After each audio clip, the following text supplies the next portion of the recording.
And we're live and direct. We're here on the Heat Tank with Hamid Yaz. We've got some local go-getters, local hustlers in the music game.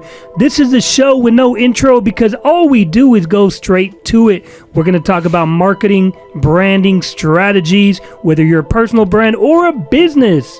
We're going to talk, exchange stories, and exchange some games so everybody can win. Let me introduce, actually, you know what? Better, let me let them introduce themselves. These local go-getters, let's get into it, and we want to hear their story right quick, and then we're going to see how they can grow as hustlers. What's up, y'all? My name is Tyler. I'm 21. I've been in Austin pretty much my whole life. I'm an audio engineer, first and foremost, mostly hip-hop and stuff like that. I'm freelancing right now, just recording people in my house. I wanted to be freelance, for the rest of my life, honestly. So, learning those skills, seeing what it takes to make it as your own business, in America especially, we have so much opportunity. So I just really want to, expand on that and be successful as myself as an entrepreneur. Cool. Who we got next? What's up, y'all? It's DJ Gang Shit in the building. I'm here with my homies TB and Sorry. Thank you 512 for having us today. We're here to talk about our game plan. Personally, right now, I am DJing, freelance producing. We're recording people. We're doing whatever it can take and will take to get in the studio with anyone of any importance. We rock it with anyone, to the top, to the bottom. We rock with everyone. We're trying to monetize as the word of the month for us. We have our product. How do we get it out there? How do we brand it? We're looking at 512 Go today. Try and help us out. Let's holler at Sorry. Hey, my name's Sorry. I'm 21. I've lived all over the fucking place. Can I cuss on here? Yeah. We'll just run it after 10 o'clock on TV. Hey.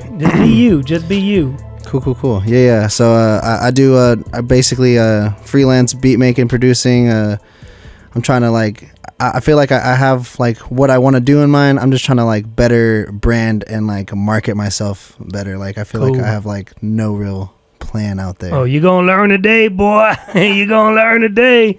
So here's a scoop. What I want to know, because obviously y'all are in your 20s, I'm assuming, maybe early 20s? Yep. All right, cool. There's a lot of young hustlers, young go-getters out there as well, that they might be 15, they might be 21, they might be in the same age group, and they're like, yo, the equipment ain't as expensive as it used to be back in the day. Obviously, when I was doing it back in the day, but I want y'all to first tell how you got into the game, into music, into DJing and producing, just a few minutes. So there might be someone watching right now that says, man, I didn't even think about that. It might be something I want to do. So just left to right, whichever way. How'd you get in the game? I started off I was doing rock stuff before. I was doing a lot of screamo, the post-hardcore scene was super big, so I started drumming and doing vocals here and there. And it wasn't until I did this 2-man group. It was me and a friend, and we did really, really shitty rap beats, and then we would scream over them, and it was so fun. I would record through a karaoke machine and then record through that into the laptop. Yeah. So, and then from there, I've been moving around all over the place. So before I lived here, I just moved back in January, but before this I was living in Tyler. Okay. And I was working out there, trying to work with the Tyler music scene and stuff. It's pretty dead out there though. There's not kind of assumed. Yeah, there's not too many rappers out there in the boonies. Yeah, so I just been working real hard, going back and forth between different places, and it's just been music is where it's at for you. That's what you're really trying to pursue. Yeah, exactly. So I'm trying to better my sound here now. Not I've gotten here. I've been working with hella artists now. Not hella, but I've been getting out there. Talking to more people. I'm gonna teach you how to do it though, bro. Yes. It's not hard once you know the formula. That's the thing. And see, a lot of people, and I'm going to tell y'all something in a sec, but let's get into gang shit over here, and then he can tell us his quick story. Yeah, what's up? Gang shit here, y'all. All right, so I started out south side, Texas, south of Texas, north side, Houston. Shout out north side, Houston. Shout out 97.9 The Box. Y'all know who y'all are. Y'all, big inspiration is 97.9 The Box for me to start DJing. That's where I started DJing out here. Mixes live on the radio. Shout out Hella Yella here at 102.3 The Beat.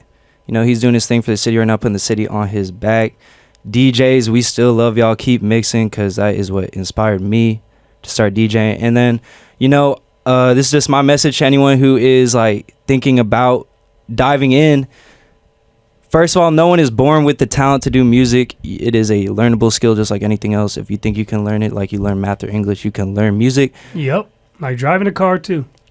Real talk. And I just believe like if you are a fan of music, you can be a producer of music. That's what I started off was a fan of music. That's really what I feel like. I'm a super fan of music. So if you love music, you have probably a story to tell just like us. And you know, just once again, radio DJs inspired me to start mixing, and then from there I started producing. We're recording now.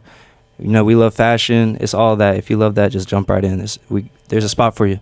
For sure. And I think like music in general, like it's always been, you know, even like in the 60s and the 50s, people would have their own bands, you know? So you are a consumer of music, and music is the kind of creative expression where not only can you consume it, but now you can deliver it to people, you know? Yeah. And like now, I mean, I grew Distribution is much easier nowadays. It's stupid easy. Yeah. It's just as easy as sharing a picture on Facebook, you know? Basically, yeah. And I grew up in that age. Yeah. So I started off in middle school producing hip hop music. That's what I really liked. That's what I wanted to get into. And just being able to share that with my friends instantly, as opposed to, you know, having to wait for a record to come out or having to wait for a CD to burn. That really gave me the inspiration to like, hey, we can make this grassroots. We can really make this music thing happen. Just being people, you know, just being fans. So definitely that's what got me into music, is like, I enjoy this and I'm ready to express it, you know, and the means was just so easy to express it. Yeah. And you're 21? 21, yeah. 21. Are you a savage though? 21. I'm 21. Youngest fucking toughest engineer in Austin, Texas, right here. Youngest and toughest. You heard me? There we go. A lot of people Y'all catching him early. Maybe. Y'all are catching him early. Okay. All right, cool. So obviously on this show, we talk about marketing and branding strategies, okay? It doesn't matter whether you cut hair at Fast Freddy's or at Zeus Barbershop, or you're slinging tacos or hamburgers or whatever. You are a brand. You're a personal brand. As a DJ, you're a personal brand. And you're learning business every day, because currently you're in a club, correct? You're off and on with clubs currently. As of this week, I'm unemployed. I do not want to give out any free advertisement right now. 512 Go. You know, I'm working on my PR right now. But you were DJing in a club, though. Yeah, he's DJing in a club. But don't worry, those club gigs, they come and they go. So once you get that solid one, just rock with them. So obviously, whether you're producing for independent artists or you go back next weekend to DJing at a club or doing events, you know, you've got DJ Grip, a friend of mine, Hella Yella. Shout out Grip, Foxy's Cabaret. We see y'all. Shout out Grip. You know, me and Grip been rocking together since probably 07, I think. Man, when I see someone like Grip, it just reinforces that someone like me can do it. And shout out Grip, you're inspiring, man. Thank you. Yes, sir. All right, so let's get back to it. So what we're going to talk about today is marketing and branding strategies for young go-getter, hustler DJs and producers, okay? But I want to know currently, right now, what do y'all feel that you're lacking as far as taking it to the next level, whether it's locally or regionally? What do you guys feel that you're lacking that, or you think could be better? I feel like one thing in particular for me is like I feel like I know who I'm trying to like get my beats out to, like where I want to like take it whenever I'm making it, but like as soon as it comes to like me actually like trying to get it out there and like trying to get like a certain type of rapper or like even like a certain type of like listener to do it, because I also do like EDM and stuff like that. Like if I'm doing just like a solo song, like finding my demographic, I guess you can say, like who is this gonna basically who's gonna be listening to this, you know, like. But as of right now, do you have a distinct style that you're known for? Do you have a distinct style, and like if someone says, oh, I know where that beat came from, or is it kind of like you're just kind of doing everything for everyone currently? I mean, if you ask me for something, like if you come at me with like, hey, like I'm looking for like a certain type of beat, like I want like a Drake type beat, I'll do my best to do that. But like honestly like no promises. I'm really just like out here just trying to like put me onto whatever like track I'm making. I feel like I think Sorry has his own style. I just want to say personally, do you like I just try to let the music try to let my music speak for itself. It's not like, generic. That would be a bad thing, you know, is making it generic, like everyone for everybody, like you said. He made some.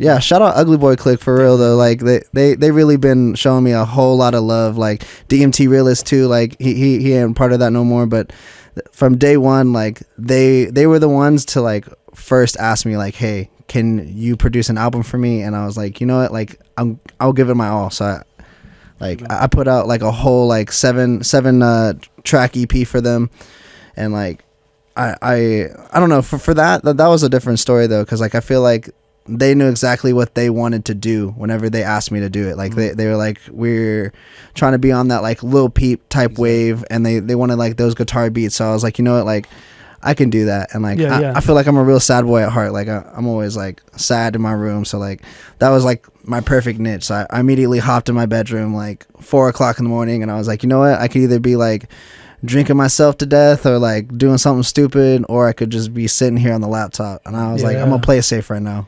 Amen. Yeah. So what about y'all? What about when you mix or when you're live, when you're DJing somewhere live? What's your specific style, or what do people know you for? I know, for example, let's say you go to New York, you just talk about a New York DJ, and people say, well, all they do is they just talk. You're in a club, and all they do is talk on the mic. Yeah. And it's like you don't hear the music because the New York DJs just talk, and that's all it is. There's no music. So if someone were to hear you live in a club or hear one of your 30-minute mixes, right, you know, what can they really expect out of you, DJ Gang Shit? You know, we pumping that high BPM club hits, 808s, Southern sound, man. You know, anything from old school. We got some, you know, shout out ESG. I can't believe you work with ESG, man. That's legendary. I've been knowing that cat forever too. I'm telling you, I'm OG. Man, we gonna swang and bang. I played swang and bang at the club. You know, we're gonna play Mo City Dawn by Zero. We'll play all over the board. Shout Boosie Badass. We had Boosie in the building back in March. We did a little party for him. Really? You know, yes. So we're doing Southern stuff, man. I really love the Southern sound. I try to put that on my back. You know, West Coast has the representation. East Coast has the representation. I'm trying to be a voice for Southern style. Not only for, you know, where I come from and my inspirations, but, you know, for the youth too. I feel like there's a lack of representation, especially as a DJ. Who is the young DJ from the South representing the youth, spinning and breaking the records for the youth? And I'm trying to play that part right now. Put Texas on my back. Is a Texas thing. I come from Houston. I'm living in Austin. We're looking at you, Dallas, right now. Shout out Texas. Shout out Texas, man. Shout out Dallas for actually being on right now. Yeah. But kind of back to the question of what's the specific style for me. I've you know, a couple entrepreneurial things. I'm a producer like him. A damn good one too. I appreciate that. I like to, you know, invest in artists and stuff. Starting artist management. But specifically, I'm an audio engineer, so I record you know, tracks for people. I get stuff printed, and you know, marketing that specific niche, it's really the quality, it's the perfection of it, especially the radio level quality. So that's kind of what I shoot for. I try and show people that when they come to me with their product, and it's lined up next to all the other professional products, that it's not going to look out of line. I want it to look consistent with what everyone is already consuming. You know, because people are very specific with what they want to hear. They're not going to listen to a lot of stuff. And all of that, it changes, you know, every couple of years also. You know, think like good example, when I first heard Yeezus, when I heard that album, I was like, "Oh my God!" The production blew me away, because I've been listening to music forever. Obviously, I still got Tupac's first cassette. Damn. In a box. This see, is no lie. See, like you're talking about Yeezus though, and like that album was super like. The production was dope, out of this world. Well, like, but here's the thing: the rap sucked. Right, yeah, you're right. But like the beats though, like he rap. had some of the best producers on his side. That's Kanye's style though. But for that, sorry, Kanye. For that album, I love you, Kanye. Yeah, for that album in particular, though, it sucked because Kanye could rap better than he did on Yeezus. Now, Rick Rubin actually produced the majority of that album. Okay, so no wonder it's dope as heck, right? Yeah. Shout out Rick Rubin. They rushed the album. I didn't know this until like months later that I saw an interview. And I was like, no wonder this album was trash as far as the rap, because they rushed the album. See, but I feel like that album is even way better than The Life of Pablo, which had like Life of Pablo really grew on me after.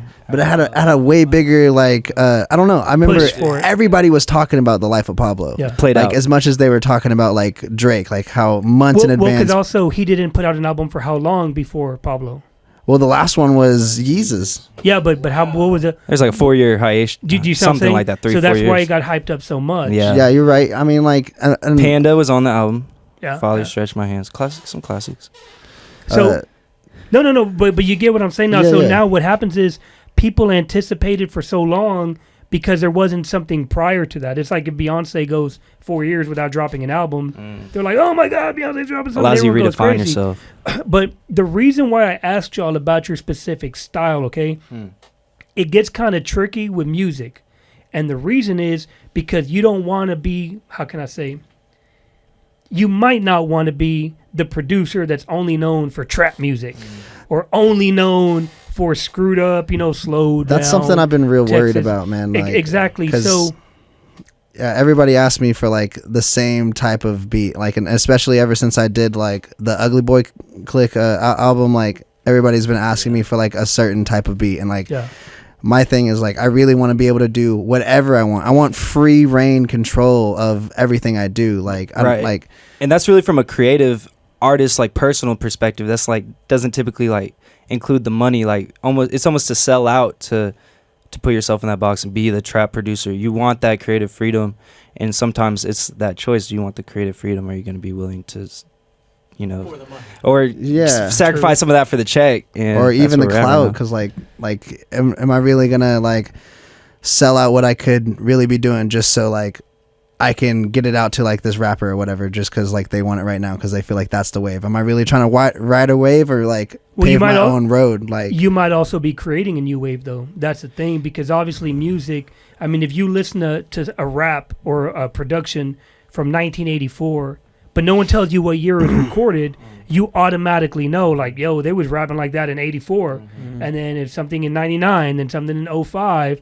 So what happens is, you might also be on the brink of doing something that takes it to the next level or to a new generation. see, And but like a new generation back in the, like when you were talking about the 50s and 60s and, Yeah, and yeah. 70s was year by year, and now it's in a second, Yeah, so that's what true, is though. the wave and what is viral? It doesn't have to, Like enter Old Town a new Road. era. Old Town Road. Road. Who gives a fuck about Old Town Road anymore? And the answer is pretty much no one, other than the people that are making millions and millions of dollars from it. Yeah. Still, But the actual, TikTok. Or the mainstream, not the streets, because the streets are always on another vibe than Very what hit true. mainstream. oh, real talk, yeah, Although, yeah. to be completely honest with you, especially in the last maybe 3 years, if you look at the top of the charts and you compare that to what the street is listening to, or what people are listening to that are really out there living it, Yeah, it's not too far off now. It's really bizarre. 12-year-olds are listening to Yo Gotti. Like, it's very like bizarre. City Girls or whatever it is. Yeah, it's right. Perfect example. Yeah. I mean, like we've all seen like the videos of like the kids on like Instagram and everything, like the 10-year-old kids that are like jamming, like there's that one little white kid that always jams to like the hardest rap songs ever, like everybody's listening to this shit. People man. love that. That's true, though. So the reason we were talking about this is so with marketing, this is what a lot of businesses don't have, okay? It's called a unique selling proposition. Basically is, what is so distinct about, let's say, for example, my homeboys over at Slab Barbecue, okay? Slab Barbecue, what they have Shout are, out Slab. Yeah. I got some homies that work at Slab. It's There you a go, real already. Shout Slab. I did Yeah. business with them for a couple years, actually. Hey, really? Yeah, they sold my Stumpy's desserts. I'm Shout convinced they're Stumpy's. gonna be like the new Torchies. Like, Oh, yeah. They have a third location, just FYI. I heard in about Round that. Rock. Yes, It's coming in yeah. Round Rock. Austin setting trends, y'all. Yeah, so the unique selling proposition with Slab is they have sandwiches. You technically could probably buy a pound of brisket, but they don't promote a pound of brisket. Nah. They're all about the sandwiches. Sandwiches and sauces. Okay, yeah, and if you go to, let's say, Dirty Martin's Hamburgers, I think it's on 40th or whatever street, Dirty Martin's. Guadalupe and 40th, I think, right? Yeah, like right It's around on there. the drag. So the thing with Nice. Dirty Martin's is it's very super duper greasy people in Austin know if you want a super greasy burger that drips down to your elbow, you go to Dirty Martin's. What was our vocabulary word? 512 unique selling. Unique selling proposition. So can we write that down, bro? Yeah, USP. Yeah, unique selling proposition. So check this out. So let's say, for example, you're about to pitch yourself as a club DJ, okay? Mm-hmm. Right. What separates you, and this is something you don't have to answer now, but this is something for you to think about. Mm-hmm. What separates you from the other 200 club DJs in Austin, Texas? Right. Well, I am the youngest strip club DJ in Texas. But that doesn't matter to a club owner. No, it doesn't. A club owner could say, it's not. No one's coming to see the DJ. Honestly, that's something I've been told. Yeah. It's funny. I asked my boss. I said, "Well, that's what you think right now, though." Imagine if DJ Khaled came to Austin to do a set. It's insane. They would go to see DJ Khaled. No, hey, if I want to go, can we invite our friend K-Ro in the building? Come on in, bro. Hey, y'all, K-Ro in the motherfucking building. We're going to let him in real quick. We got someone else that's rolling in. Come on. Shout out K-Ro. We got a Splash Gang walking in. Welcome to the Living party. legend. Have a seat. What's up, man? Nice to finally meet you, Cairo. What's going down? What's going down? You good? Yeah, I'm Gucci, bro. We're just close the door all the way, though. K-Ro in the building. Oh, what's that thing right there? What's good, yo? Already. Yeah. We live in this bitch. We live in this bitch. Yeah. Yeah, we live. We ain't K-Ro on this thing, man. Welcome to the party. Yes, sir. K-Ro on this thing. Yeah, man. Introduce yourself right quick and what you do. K-Ro Kruger, K-Ro Counting Cash. You know what the fuck going on. Many names. That's it, bro. Already. Tell them what you do. Bro. So now going back to the unique selling proposition is, if you say I'm the youngest DJ out there, there's actually people younger than, like Young Spinna. When he was DJing, when he first started, he was DJing at 8, 9, 10, 11 years old getting booked. I heard Grip started when he was like 20. I'm 23. Probably, yeah. I mean, I don't know how old Grip is now, but yeah, so... Were you started DJing, or what were we talking about? Well, here's the thing, getting booked, because Young Spinna, that's my boy Raymond, that's his son. Mm-hmm. He was getting booked at an early age. Grip, I mean, didn't really keep, because Grip is from Houston, if I'm not mistaken. Okay. And then he came to Austin. That's my story. Shout Grip. What are we live on? Oh, we're good. Just go with the flow. We're good, baby. We good. Yeah. So the thing is this: as a DJ, you have to have something a little bit different than just that. Right. Because if you say, I mean, it could be something to where you have 20,000 followers on Instagram and maybe no other DJ does. That's a big selling point right now. They want the DJs to self-promote the club. Yep. Huge. I believe Instagram followers are just so invaluable and like just global currency right now. Yeah, that's very true, because the thing is, once again, Instagram and Facebook nowadays, I mean, a club owner honestly doesn't really care about Snapchat or Twitter, to be honest with you, okay? They want to say, if you approach them and say, hey, I'm a DJ for hire, they're going to say, show us your stuff. Who's following you? So what happens is, if you have 15,000, 20,000, maybe even 5,000, believe it or not, locally, that's more of a selling point, okay? So locally, right? Yeah, so with sales, and you might want to write this down, because this is what I teach in my workshops. With sales, because once again, you're selling yourself is really what you're doing as a producer or as a DJ, okay? Right. So there's a 4-step sales process. Once you start learning this, then you start realizing how it all converts. So the first thing is you have to get people's attention, okay? That's the number one thing. It doesn't matter whether you sell tacos or you sell beats. You have to get your who, like we were talking about earlier, who is your market, okay? You get their attention. Then you got to get them interested. Okay. They have to be interested in your DJ skills or your presence at the club or your beats. And we get them interested by keeping a good mix, playing the popular songs, playing the songs that people want to hear. Maybe some good transitions, scratches, good announcing, good effects. I think a good mix keeps them interested. We get their attention by a good setup, nice facility, maybe a nice Instagram live or something. Yep. And then the third one is a desire. Do they desire to come back to the club? So it's like a thing. If I go on a Saturday night, I mean, I don't even know what clubs are popping nowadays, but if I go to the library downtown or whatever, Expose or whatever. Shout Palazzo. Yeah, Palazzo, wherever. If the DJ's whack, I'm like, yeah, this probably isn't the place to me. So I have no desire to go back. And the fourth one is action. all of that, the attention, interest, and desire converts to an action, which means me going back to your club, me booking you again, me requesting who was that. And Tipping for a song. Anything. Tipping for a song, you know. Big and little goals, everybody. What's that? Big and little goals. We getting this money dollar at a time. Yeah, yeah. You know? And that's the way it is, because what people don't understand is even as a DJ or a producer, you're still selling something. You really literally are still selling something. So now the question is, okay, let me start on step one. Where do I get people's attention? So as of right now, where are y'all currently pushing yourself on? For me personally, yeah, it's gonna be Instagram. Like, Okay. I think that's the new Facebook, especially for the generation that we're trying to hit. I think Snapchat as well. Just the amount of people that use it, it's so valuable. So that's just really where you want to capture everything. But are y'all running any type of ads, or are you just kind of telling the same people a new message? I mean, the biggest way of marketing for me is actually to go to people with more followers than me, mostly micro influencers. So those are people, instead of having 50,000 followers, they have 3,000, but they're all in Austin, and that's actually much more valuable than a 10,000 or 50,000 followers from Thailand. Those aren't really people that are qualified leads for me.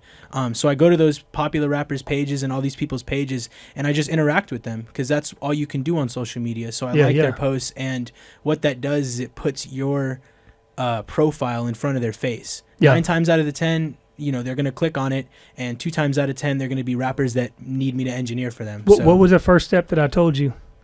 Attention. Exactly. So what you just said, I'm poking you on Facebook. I'm liking your stuff. That basically confirms the first thing, because if you've got the next, I don't know, Lil Pump or the next Lil Yachty or the next whoever out of Austin, and that dude's about, what's that dude, Kenny G? I think it's a cat from Austin. Shout out Kenny G. Yeah, so let's say Drip for sale. We hear you. Yeah, so let's say, for example, Kenny G, and let's say Kenny G might say, oh, I only go with Dallas artists, or Dallas producers or Houston producers, but you might live right down the block from him. Your mom might work with his mom or whatever it is, but there's a certain way that you get Kenny G or whoever it is, you get their attention and get your beats in front of their face or in their ears. And then, of course, once they listen to it, what do they say? Okay, I'm interested. Yeah. I can rock with this kid. Who is this? I need to look for him. So what do? They have the desire. And then they buy a beat, is the action. So see how that's... His people have showed love for sure. What's up? His people have showed love for sure. Hold the mic though. Yeah, it's little things like that. But now that you know the 4-step process, it's a lot easier to identify what step are you on with certain people. Because there might be people that hit you up already that come out of nowhere and they're like, hey man, I heard you popping. We want to beat. And then you're like, okay, cool. So whether you know it or not, they already got their, how can I say? You already got their attention, because they might have heard you somewhere, someone's studio. They're already interested. And now they desire you because they reached out to you. So now it's a matter of how can you get them to convert to actually buy something. Okay? Because obviously you can make beats all day long. Oh, all day. But here's the thing, that doesn't help you. You know how many rappers I know that have 300 songs on their computer? Oh, yeah. That do not push a single song?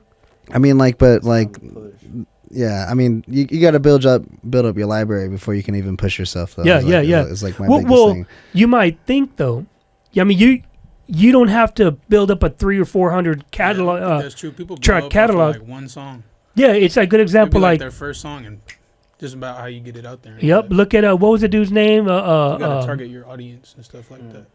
What was homeboy's name? The one that gold all in my wrist. Trinidad James. Trinidad James, bro. He said, "We still spinning him." No, but here's the thing: how many millions of dollars did he make in that short run? Though, good, bro. He made millions of dollars in that short run, and I think I watched an interview. He just really started popping. I'm not sorry.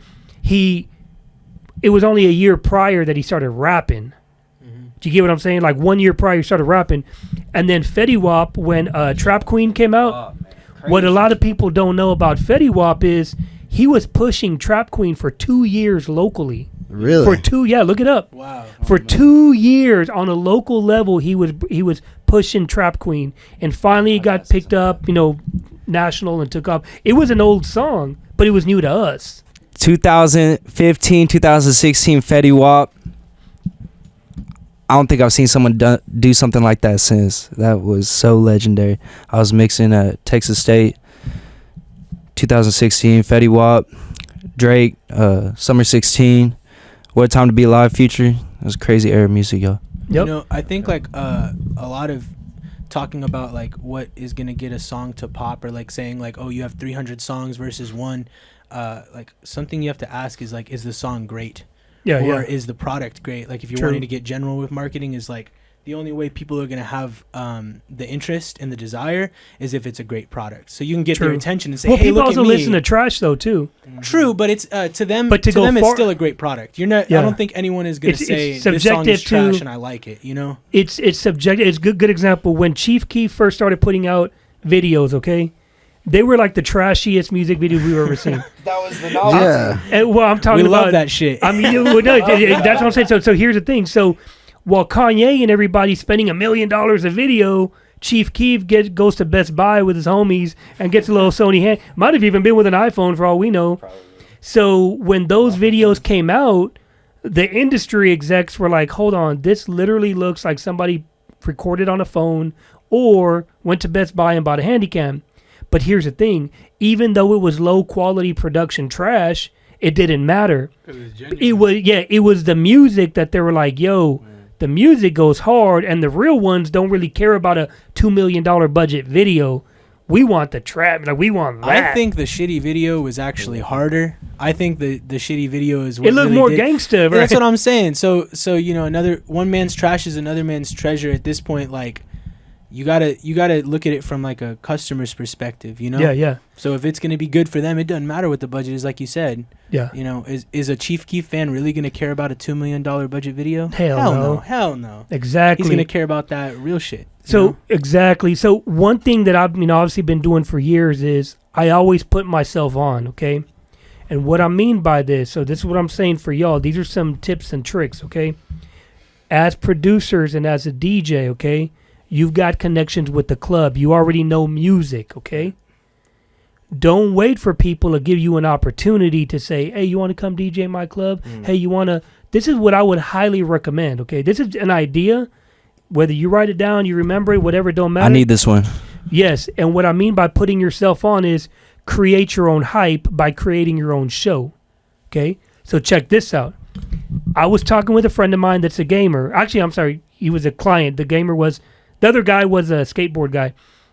He wanted to basically teach people how to game. Okay. I'm like, okay, cool. You can make money teaching kids how to game because he's on Twitch or whatever it is, this and that. Shout Fortnite. Yeah, but here's the thing, though. I told him, go to the mall, okay? And then now, when I tell you this specific story, put it in your perspective, okay? Go to the mall. I don't know what it's Game Time or whatever it's called. You've seen that new place Well, at Barton Creek? No, this is at Lakeline. I don't know what it's called at Barn Creek, but it's where you go in and you The play gaming games, right? facility. Okay, yeah. So just imagine that. Pay Okay? to play. That's a great idea. Imagine that right there, okay? I told him, go over there, say you want to put together a tournament hosted by you, and you're popular on Twitch or whatever it is, and you get a bunch of companies, whether it's local companies that give a $100 prize, 50, 20, whatever it is, spend $150 on Facebook ads or whatever. It's real easy to target people now that are interested in gaming, okay? They got that data.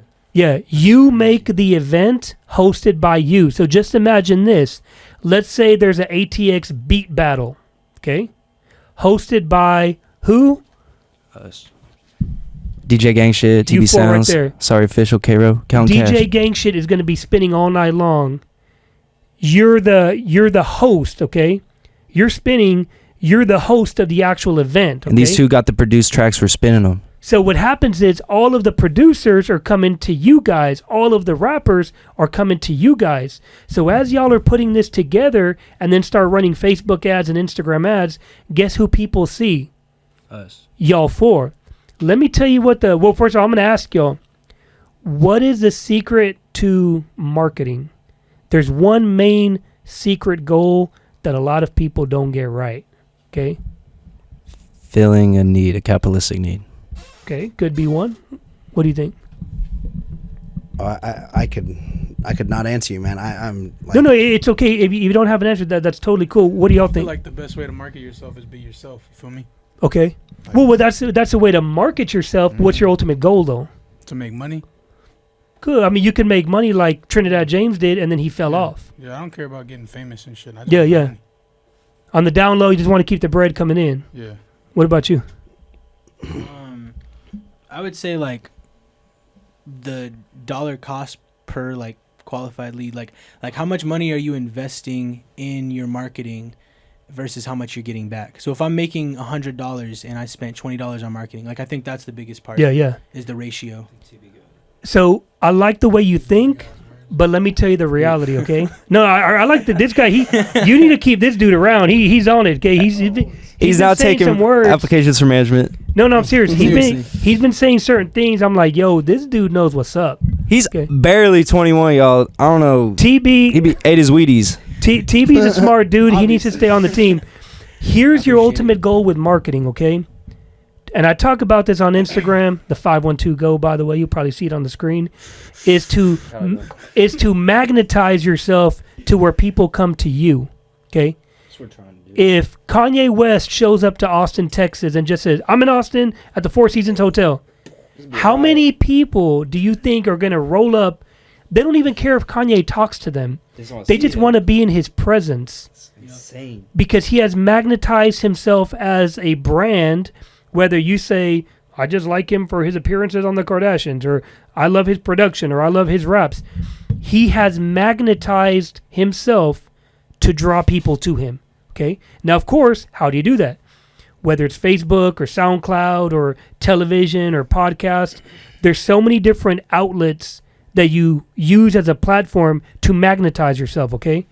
Now, with branding, okay, because remember, each one of y'all four are a brand. Okay. So how do you or what is your goal with branding?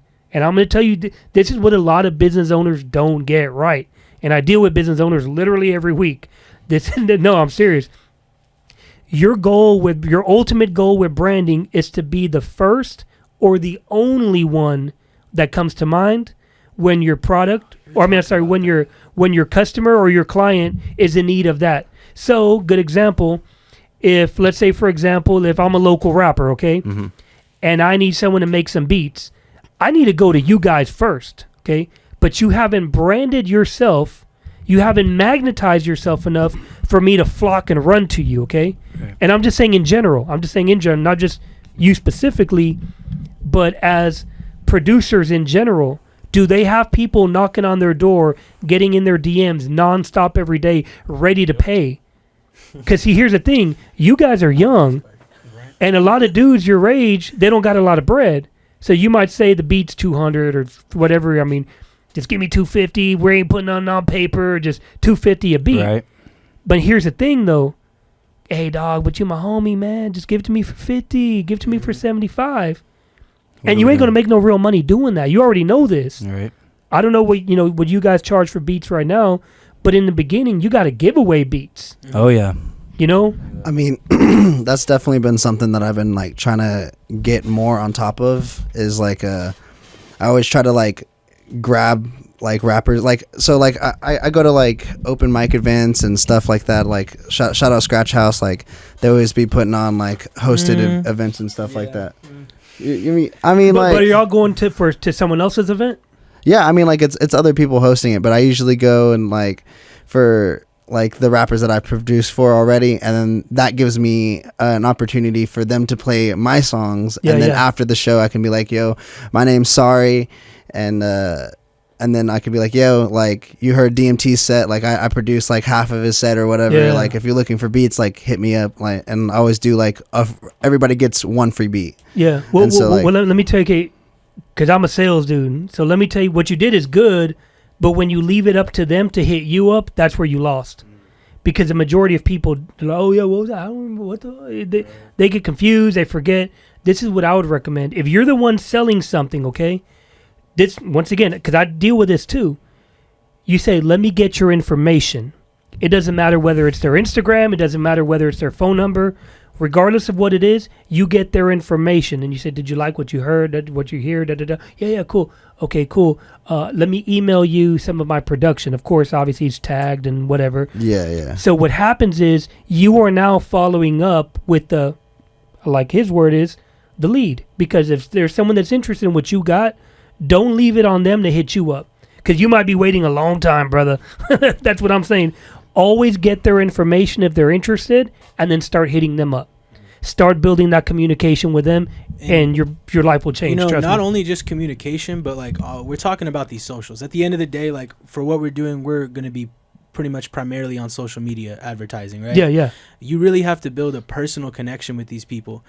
Almost everyone that I've engineered for, that I've hit up on. Oh yeah. Yep. You got to be their friend. I mean, and to an extent, because I'm not, the last thing I would try and do is, lead on someone, befriending them just to get a product sold, but, really making it personal. Well, industry friend, we'll call it. Industry friend. Industry friend, I like that industry term. friend.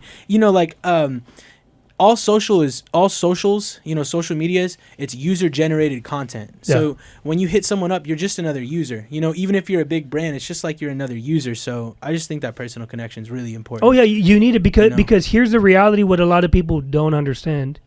There's always somebody in your city that got what you want. Okay, stop and think about that for a second. There's always somebody that has what you want. Okay, it could be the studio that they have. It could be a bunch of video equipment laying around. I've got video equipment literally laying in my garage right now that I haven't used in a while. That could be the breaking point for somebody who has the camera but doesn't have the monitor, doesn't have the lights, doesn't have this. We need visuals so bad. Oh, yeah. No, but so that's what I'm saying. So what you can do is you work out deals with people. And here's the thing where you guys have the leverage. Let's say if somebody shoots videos, my homeboy Envy, Mr. Envy, good example. Envision Films, I don't know if you heard of him. Yeah, I've been knowing him for well over 12 years now. Let's say, for example, if I need a music video done, but I'm a DJ, but I have artists or whatever it is, say, hey, Envy, I see your daughter has a quinceañera coming up or your kid's birthday party or whatever it is. Can we exchange this for that? And once you start realizing that because you got something that he needs or she needs and y'all can swap out and no money's exchanged. Right. It's little things like that. But as of right now, what I would highly recommend is build up your own hype, to be honest. Put on your own shows. Yeah. Don't worry about... on. When you said that, put yourself on. Oh, yeah. I've been doing it for years. That's a great one. Yeah.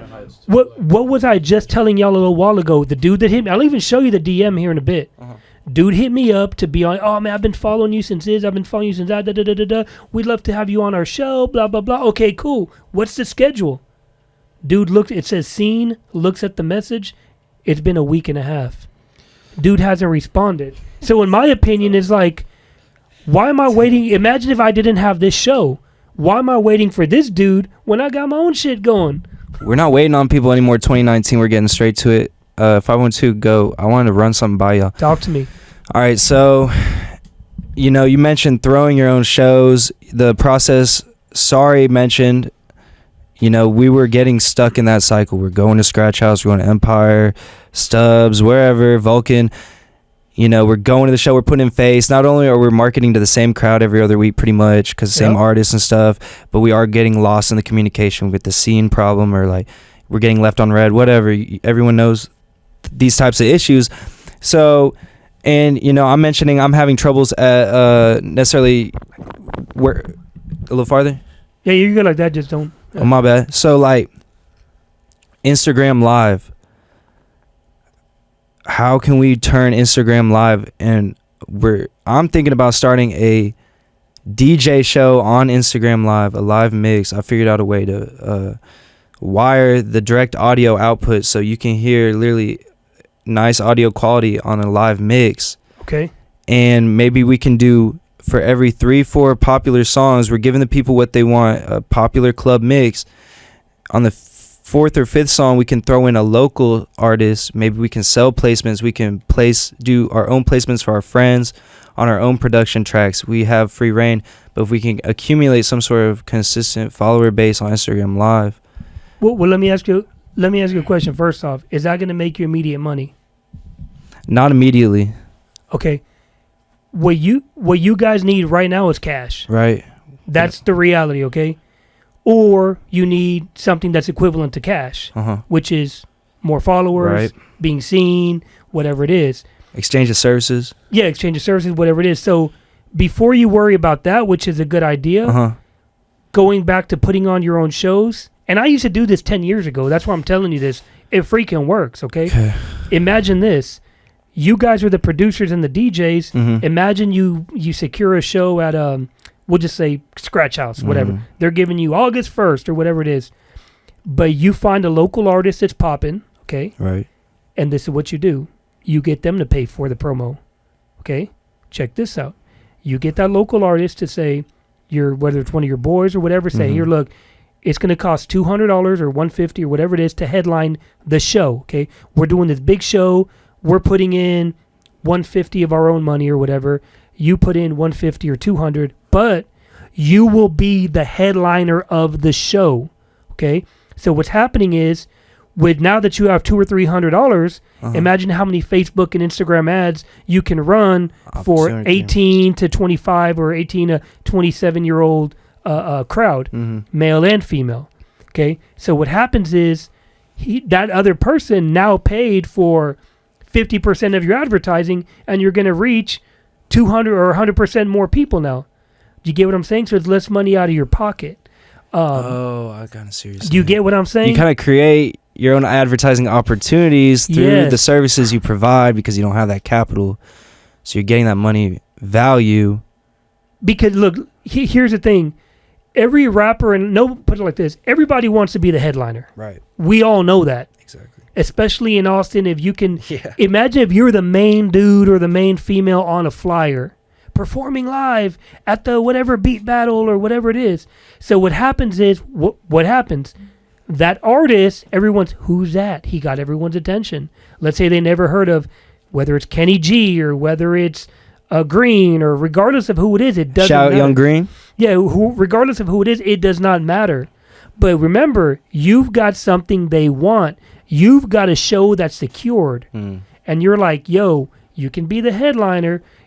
We're going to charge you, but it's not going to be for our pockets. It's going to be 100% for the promo. Right. Do you get what I'm saying?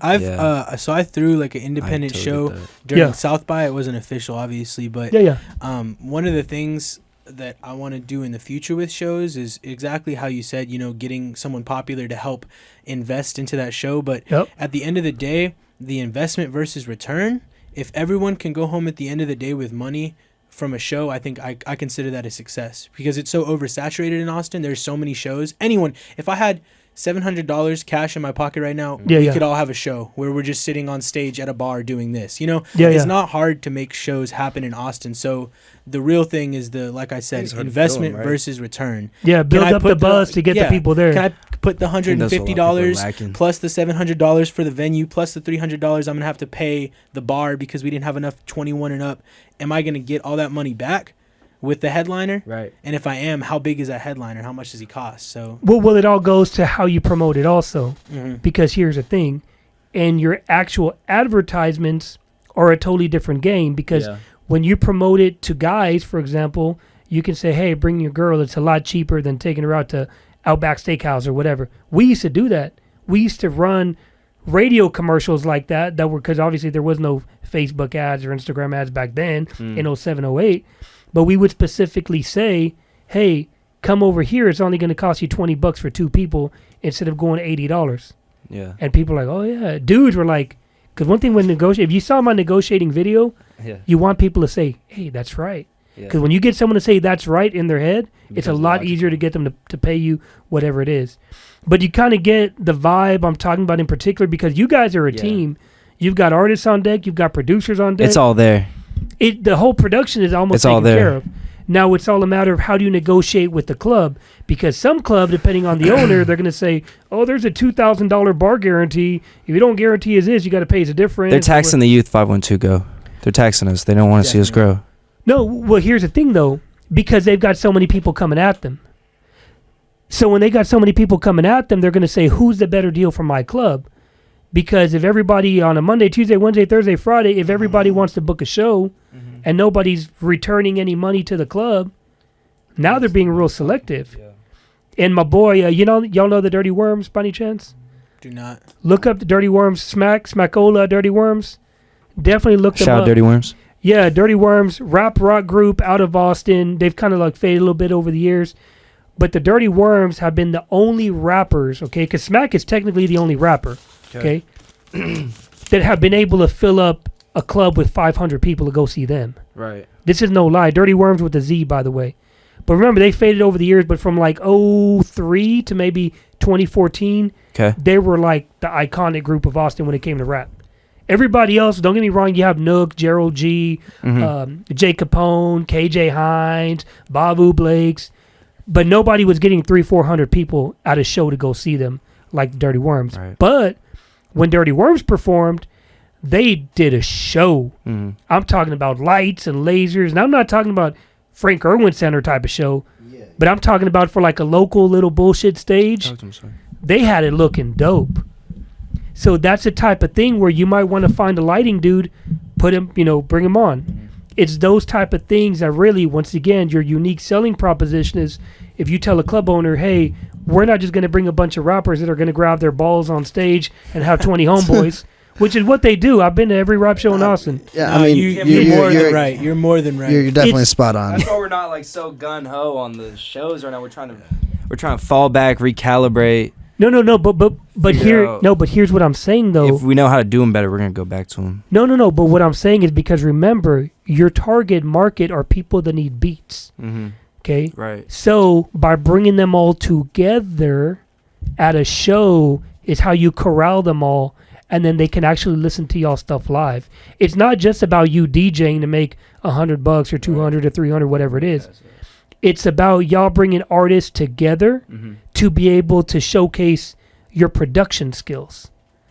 Because you can sit there and DM people all day on Instagram or Snapchat or whatever it is, but you don't really get far because it's the same BS. But once again, when you put yourself on a pedestal and make it look like you're the most poppin' producer in Austin, which you're going to, by the way, you're going to have to shamelessly put yourself on. And when I say this, it means screw all the haters. I'm putting my face on there. You got to blast yourself out there and not give a damn what anybody thinks. It's no more love for y'all fake ass haters, man. I swear to God. And I'm You 100. care if I hit this in here? What's that? You care if I hit this in here? Nah, not in this room, no. Okay, bet. Yeah, because then they'll start dripping or whatever. But do you kind of get what I'm saying now? It's a matter of find who's your who. Who are the people that I'm trying to get together or pitch to, and then say, where do they hang out? And of course, there's Instagram, there's Facebook, whatever. But one thing that, before I forget, so what Smackola had told me, he told me this in like 2006. He said, dog, you want to know why we're so successful in Austin? I was like, why? He said, what artists don't realize, okay, check this out. In Austin, all you have to dominate is 6th Street. If you dominate 6th Street, you dominate the whole city. There's not much to it. I mean, for sure, yeah. I mean, like, it's the most popping pot of town. But a lot of people don't focus. That's what I'm saying, though. A lot of people don't focus on it. They say, I just want to hide behind the computer and I want to be on Facebook all day or I want to be on Instagram all day and never make a real actual appearance. Because here's the thing. If you're only posting one time a week or one time every 2 weeks, nobody really cares. They don't take you serious is what I'm saying. So, I mean, like, even as a producer, like, I mean, I feel like Gang Shit has a little more going for him because he's, like, actively DJing. I haven't DJed since I was, like, in middle school. So, but he needs... So, like, as a producer and I put on shows, like, am I still going to be able to get, like, the same kind of, like, I guess, like, buzz as you're, like you're saying before? Like you're saying, like, put my name on the poster, put myself on, but, like... Oh, yeah. What is making them come out if I'm not like spinning the decks? Like if I'm not up there, like. Okay, so here's the thing: because you're artists, okay. Once you find out who your people are, you get them together, right?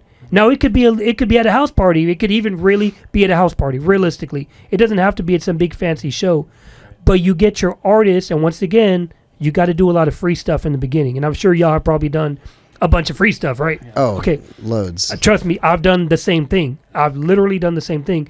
But a lot of that free stuff gave me access to people. And just FYI, access is more valuable than money. Okay, tomorrow, you know where I'm going to be at 9:30 in the morning? I'm going to be on Univision, recording at Univision. Damn. Good. At good shit. 9:30 in the morning, and that's because of some free stuff that I gave away months ago to be able to get me there. Yeah. So when y'all see the pictures on Instagram, you're gonna be like, Yeah. this fool told us about this. Hey, you're on the Westlake Chamber of Commerce? Yeah, I just joined the Westlake Chamber That of Commerce. shit is insane. And Wow. Congratulations, man. Yeah, thank you. So here, good example. So with that in particular, do you know how I got on? They needed some help with marketing something. I said, I'll help them. No problem. I charged them $0. Okay. Damn. Literally, this was about 2 or 3 months ago. I charged them $0. Okay. I talked about video and I got this show. Because remember, I was dropping seeds, planting seeds so I don't got to starve later on. So they had an event coming up. I mean, a thing going up. Write that down, TB. Yeah, plant seeds I already today so did. you don't got to starve tomorrow. Always feels like those seeds take about 2-3 months. No, but it's They okay. always it's okay. come through though. It's okay because here's the thing: if you're planting seeds with 20 different people, you're constantly having something popping out. Something's always catching up. Yeah. So what happened is I did a video for them because they hit me up and they had a video that they needed done. They said, "Oh yeah, you did do video." Once again, I don't really promote myself as a video dude. I'm an old school video dude, but I knew who to tell the right thing to. So when they need a video thing coming up, who do they call? Me. Okay. So instead of paying me, you know what I said? Oh, how about just give me membership in exchange? Here we go. It's way easier than money. Yeah. For both. Do you get what I'm saying? So Definitely. now I became a member of a very elite chamber of commerce that has a lot of people with a whole lot of money right there. A whole lot of power too. Exactly. Not just money. And I'm in the circle now. So Do you get what I'm saying? So basically, you're bartering your skills for Yeah, for so- for yeah, so- other skills and business other to Yes. things. So and what stuff. did I tell you earlier was there's always somebody that has what you want. I've got the ability to edit video. They needed video shot and edited. Cool, I did it. They have membership of a club that I want to be in. So what do? We just swapped it out. It's little things like that of course that's on a different level. Y'all have stuff with artists, for example. We're like, okay, I'll give you 3 beats. Just come and perform at this show for me, and I'll give you 3 beats in exchange or whatever. That's a good idea. Yeah, it's little things like that. And with you in particular, find who's popping in your city, whether it's Kenny G or Traffic Lee or whoever it is. Quinn.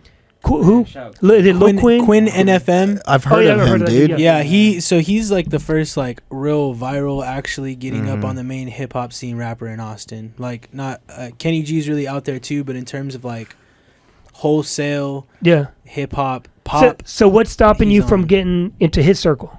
Unless you already are. Nothing to be I don't completely know. honest I got with a you. good one on that. I mean, people once people blow up, they close off for good reason. Oh, for real. Because though. like you're saying, Unless you can infiltrate the circle. of course. I mean, which you is not wanna- hard to do. No, but you're saying access over money. Yes. I think people that are popping realize that. They realize that, someone would spend $10,000 just to get to talk to him. You know what I Yeah. mean? We'll check this out before you tell me, because we only got like 5 or 10 minutes left. But let's say this. Kenny G, for example, has how many followers on, or I'm sorry, Lil, what's his name? Quinn? Quinn. Quinn Okay. FM. Quinn had like Quinn 3 FM. million views on his 3 million. 16 million. Oh yeah, 60 million on talking my shit. Shout Okay. Sean Doe. Shout Beat Kitchen. Hold on, Shondell? Yeah, shout Sean Doe. He's Sean Doe. Sean Doe. That's Quinn's manager. Oh, okay. Met him at my old club. No free Yeah. promo. So For here's them. the thing, though. Does Quinn live in Austin? For real, though. No, I think no so, for yeah. real. Okay, so let's say Quinn still lives in Austin, right? And he's how old? She's young. Okay, he's y'all's age, more or less, Yeah, more or less. yeah. More or less y'all's age. Here's the reality. Quinn might have, let's say he has 50,000 or 100,000 Instagram followers, right? There's probably girls DMing him like literally every day, right? He's more than likely not going to mess with y'all through DM. But here's the thing. Quinn's inner circle, his homeboys, you become friends with them. And I'm going to tell you why. Because they are very influential people that are in his ear on a daily basis. So they might have 1,600 followers. They might only have 800 followers. So what happens is it's easier to don't necessarily try to go for the star, go for the star's people.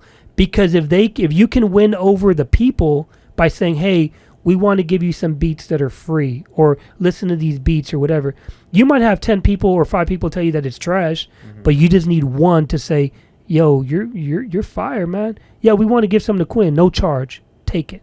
Because even if Quinn doesn't give you credit, okay, because a lot of people, don't get me wrong, when they get kind of poppin', they kind of forget to mention certain people. Definitely. So what you do is you play a video of you producing that beat in your room or wherever you produce it. Create your own hype, and then you play a video of Quinn performing that song somewhere so people see, oh yeah, he really did that, and then you run that as an ad. You get the publicity, and then you run it as an ad, and people will start taking you way more serious. Does it make sense? Me of step 3. Yeah, it definitely makes sense. But I don't like this whole time you've just been talking so much about like the like appeal. What did you say? Unique selling proposition. Yeah. And I've always known, especially like attention and interest. But you're saying desire. I think that's like the main point that you've been talking about today. Is like, how do you get people to really want your that's a big service? Because nowadays we're in a world of influencers now. Okay. To where if people see Kim Kardashian with some bullshit tee or a waist trainer or Kylie Jenner with whatever, oh my gosh, I want to get that. I want that. They don't care. They got the attention, the interest. Now it's a desire. Okay, so you have to find influential. You guys already know the game. You were talking about it earlier. You find an influential person in your city. I think it was you that said even 3,000 followers locally is way better for us than someone that might have 100,000 in freaking Serbia or whatever. It's so useless. It's so useless for selling products unless it's like something super like, because the only thing you have to remember with beats too is we're not constrained by any kind of local anything. Yeah. You know, you can be worldwide in 1 minute if you want. Well, yeah. I mean, you can sell beats online, right? So that means that a guy in Russia can take my beats. You know, so yeah, the internet marketing and like SEO and all that stuff comes into place too. You know, because it's not just local. Like we can be worldwide. Yeah, that's very true. You just got to the tricky thing with you guys is because you're, for example, in production, you have to cater to the local ones because you can physically be right there in the studio with them, but you also have to cater to the people in Europe that might pay you the $100 for, I mean, I don't know what your beats are, but it might pay $100 for a beat or do some non-exclusive licenses. Yeah. That's the majority of what you do or what you should do. Yeah, like online. lease beats, basically. I mean, I used to buy beats 10 years ago. I think it was called Beats 365. I don't know if they're still around. I mean, now we got like Track Train and what was that? B-Stars, like. B-Stars yeah, they might pay $30 maybe or $20 for a beat. You're looking at right now, $30 a lease. Yeah, $30 a lease, but they might sell it 30 times. So you make 900. You almost make a whole rack right there. Off of one beat. That's one beat. Yeah. That's what I'm saying. So that can be putting the cash in your pocket to help fund some certain ads or whatever. But keep in mind, you guys have to stop. I'm not saying you are, but stop worrying about or don't worry about anybody else giving you an opportunity. Yeah. No. Create your own opportunity. Yes, create your own opportunity because when you do, it's on your terms, not on no one else's terms. And now you've magnetized yourself because I'm a quote-unquote marketing advisor, right? There's probably no other marketing advisor that's about to have 2 shows coming out within 3 months and still have private clients and still doing workshops. So pretty soon people are like, yo, who is this dude? Yeah, no, you're going to follow me. No, I'm serious because I already know the formula. And the same thing that I'm technically doing right now is exactly what I'm telling y'all to do. And I don't mean it by do the show where I'm saying the method of, once again, magnetize yourself because there's going to be 30 different ways you can do that. Magnetize yourself to where they come to you. And second is find the way for your, let's say the rappers or whoever it is in Austin or beyond, to only think of you when it comes to production needed or when it comes to being a club DJ, if that's what you want to do. It's just little things like that you have to, and I can help y'all with that, but that's what it comes down to is basically magnetize yourself and have people think of you. Once you get those 2 on lock, you're going to blow up like crazy. And that's exactly what I'm doing right now. It's not hard. And it's like being unique. Yeah, we got like five more minutes. Yeah. For sure. Unique selling proposition. Yeah. Is that like what you would say is like one of the big things that you should focus on for those 2 things for being like magnetic to people and for having that like I'm the only person you should hit up? Like, is uniqueness one of the things? Like, yeah, because here's the thing. Here's the thing. So let's say somebody wants to buy a beat from you. Okay, and then what? They give you $50 or $300 or whatever it is. They give you the cash, and then what? What happens then? You're like, all right, holla. And if their song doesn't blow up, they're gonna take it almost personally to you, like, oh, your beat wasn't good enough, but Yeah, so that's where you charge. right? That's where you can charge a premium, and people say, okay, I'm selling beats at $200 a pop or $250, whatever it is, but I give you X amount of hours where I sit down with you. I can do this, I can do that. So what happens is you've got the beat up here, but you've got boom, boom, boom, boom, boom, boom of all these other stuff that you offer, rather than just emailing them the beat. That's exactly. Because once again, you have to make it up, like you were talking earlier, you have to become very personalized with your clients, because check this out. If I got somebody that, let's say I'm doing business with, and he's my friend, it's harder for me to cut this dude off than cut off some dude that just emailed me a beat. Yeah. If you just email me a beat, I don't even got to respond to your ass anymore, and you're done with. But if you're like my homie, where we drink together, we hang out, like we kind of, you know what I'm saying, where we got an actual relationship going, I want to keep doing business with you, because I already know you on a personal level, and I want to keep the vibe going and put money in your pocket. Right. Does it make sense? Yeah, yeah. Definitely. And unfortunately, we're living in a world where you can literally email a beat, have it to them in a minute, they paid you the $200, and then you never see their face. It's like a guy hooks up with a girl, takes the girl home after the club, wham, bam. It's like a slick drug deal, bro. But imagine if they actually became friends and started hanging out. He'll be hooking up a lot longer. So Then it you're was saying different. I should be like No one night stands in this industry. like more like less focus on just making the initial sale, but also like having a reoccurring customer. Keep it going, because here's the thing. There's 3 ways, just FYI, you write this down, because this is what I teach also. There's 3 ways to grow a business of any kind, okay? And they're going to sound very simple, but a lot of people don't get them right. And I can apply this to my Oh, beat yeah, of course. making Of and- course. okay. So when I say these 3, think about it, how it affects you, and you'll be like, oh, shoot, now it makes sense. Number 1, you need more customers. Sounds simple, right? Yeah. A lot of business owners don't get that right. Sounds a lot harder. I mean, So- it's a lot harder than it sounds. Like Yeah, well, that's why it's one of the main 3 or the 3 that will grow your business. 1, you need more customers. Number 2, okay, increase the frequency of the times they come. So let's say, for example, if you got a rapper that buys a beat once every 6 months, right? Let's say you have 50 people buying beats. Let's just say 50 people buying beats in a year. Okay. And let's say they only buy 1 beat per year. Cool, whatever, right? Imagine if they bought twice per year, each person, or 3 times per year, or 4 times per year. So now do you start realizing how, because you got them in your loop, you got them in your web, you can now sell them more. So if they're only spending $200 a year, imagine if they're spending $400 a year, and you get that 400 times 50, what is it, 20,000, whatever it is, compared to like 10,000. And the third one is increase the size of the transaction. So by doing that is, let's say you sell a beat for $200. Okay, cool. Hey, bro, I got this other beat. Since you got this one for 2, I'm going to show you some love, and I'm going to give you this one for 100. Okay? It might be, I don't want to call it a throwaway beat, but it might be one of the, you know what I'm saying? Like, it's not super duper fire, but you're like, I'll let it go for 100 or whatever it is, right? Yeah, yeah. So what happens is you went from a $200 transaction to now a $300 transaction.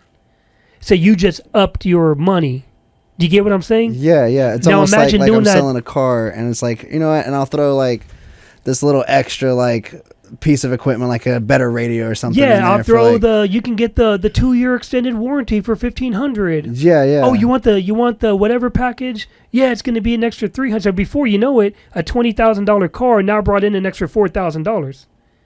And when you look at the math, that's, I don't know, what is it, 20%, whatever it is, 20% more just by $4,000 of bullshit upgrades.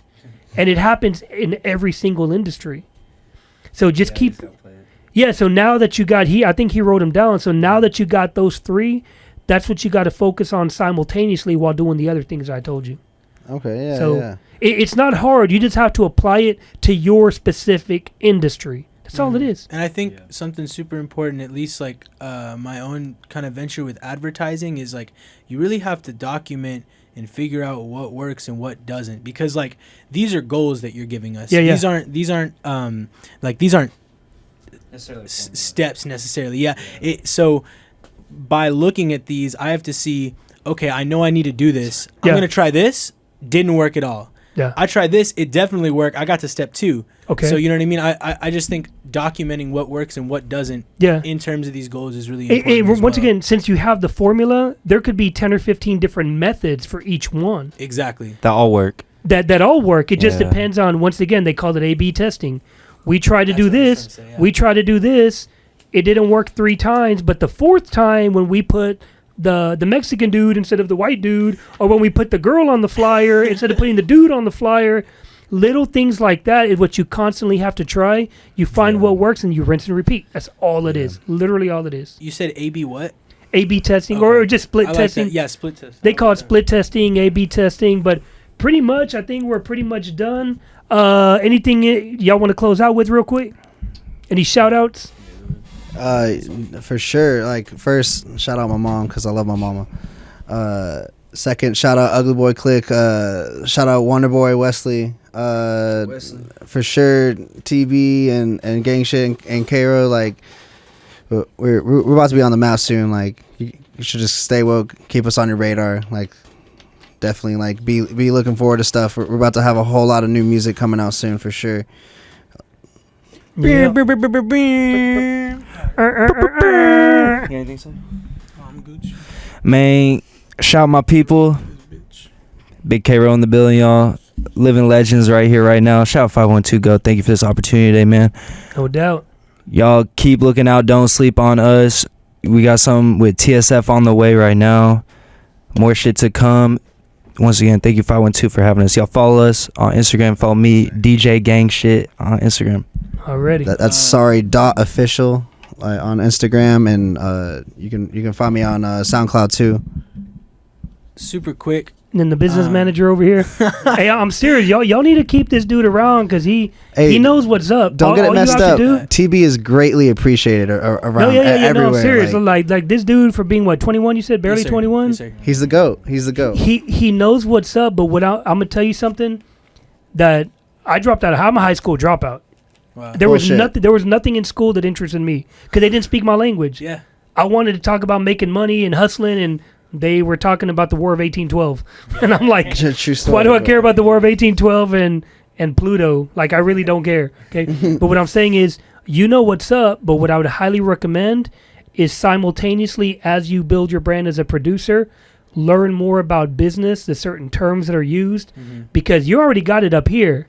You just got to know how to structure it and how to talk, because when you start dealing with club owners, like, or actual managers, good example, my sister right now, have y'all heard of Big Fish Entertainment? I think so. Yeah, Okay. yeah, for sure. She's working, like, literally right now, okay? She is the contact point for Texas for a show called Signed that they put out. They do, I think it's Love and Hip Hop. They do Black Ink. Big Fish does them. Damn. So they've got Miami, they've got LA, they've got New York, and they've got Texas. She's had over 500 submissions. Okay, I think they did one season already of a show called Signed. They're doing the second season now, so they're getting all of the people. So what I'm saying is, as a producer, you're gonna have to deal with people that are like legit business people. Like, okay, let's say Kanye or Jeezy or YG or whoever wants a beat. Now you got to start looking at real contracts. Definitely. And you got to know how the splits are, and you got to know how many points this, how many points that. So not just that part, but also like you just educate yourself on business, because you're already smart, but just start soaking in more of how it actually works. Is what I'm saying. That's not a So- bad idea. Yeah. We should definitely start looking more into like protecting ourselves legally for sure. Like, Yeah. that's something I've always been That's what my worried about. lawyer's for. And I've definitely already gone through like some of those troubles, like with my album that I put out. Like, we're still having so much trouble getting it back up. Yeah. No, I believe it. And the last thing, just to close out, I want to put y'all up on game. There's a book called, I personally don't like to read. I like audiobooks though. There's a book called The E-Myth Revisited, okay? This is going to change your life. I'm going to tell you why. The E-Myth Revisited takes the technician, the manager, and the entrepreneur, and it breaks it down and teaches you how to separate them. I'm going to tell you exactly why this pertains to you guys. As a producer, you're technically the technician. You're the beat maker. You're the production guy. You make the beats. You're the technician, okay? You're really pushing the buttons, okay? Yeah. But as you grow, you have to figure out how to manage it. Let's say, for example, you got 4 cats right here. Okay, well, who's really in charge? Do you get what I'm saying? Yeah. If it's everybody like some of these prison gangs, who's in charge? Well, nobody really. We just do our own thing. So what I'm saying is, you got to find out who's managing the group. And then the third one is the entrepreneur. Who's really the guy that's pitching everybody? Are y'all contractually obligated to do anything? Or you guys, or are you just a bunch of homies hanging out together? So, no, that's fine. But since 4 of y'all all got unique talents, you can come together as a collective where if people want to get all 4 of y'all on board for something, who's the one doing the talking with the club owner, whoever it is. So anyways, that book, The E-Myth Revisited, because once again, as you start making more money and you start getting more clout and you get more attention on you, money follows attention, okay? Money follows attention, and when your influence goes up in the music game, so does your value. Yeah. So just keep that in mind. Yeah, no, I'm serious. So just apply it to you. That's right. The Heat Tank. We're right here with these 4 young hustlers and go-getters. And it's a wrap. It's a wrap.